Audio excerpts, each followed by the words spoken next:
Finger joints எல்லாம் உங்களுக்கு மரமரப்பாவோ வலிக்கிற மாதிரியோ இருக்கா? ஒவ்வொரு ஜாயிண்ட்டுமே ஸ்டிஃபா இருக்கிற மாதிரி ஆயிடும். அப்படி நின்னுக்கும். சிலருக்குலாம் விரல் வந்து அப்படி டைட்டா நின்னுக்கிற மாதிரி இருக்கும். மடிச்சு நீட்டும் போது அப்படி நின்னுடுற மாதிரி இருக்கும். கிராம்ஸ் மாதிரி. இந்த மாதிரி இருந்தாலும் சரி, அல்லது எல்லா ஜாயிண்ட்லயும் உங்களுக்கு ஸ்டிஃப்னஸ் மாதிரி தெரிஞ்சாலும் சரி, இந்த பாயிண்ட் வச்சு நீங்க ட்ரீட் பண்ணிக்கலாம். லொகேஷன் பாருங்க.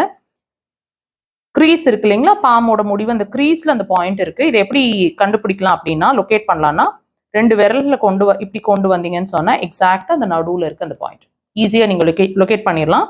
உடன் இன்ஸ்ட்ருமெண்ட்ஸ் வச்சிருக்கீங்கன்னா இப்படி கிளாக் வைஸ் டைரக்ஷன். ஜென்டலாவே இருக்கட்டும் ப்ரெஷர்ஸ், டீப் ப்ரெஷர்ஸ் வேண்டாம். இந்த மாதிரி லைட்டா இருக்கட்டும் ப்ரெஷர். 3ல இருந்து 5 முறை, பட் கிளாக் வைஸ் டைரக்ஷன்ல ப்ரெஷர்ஸ் கொடுங்க.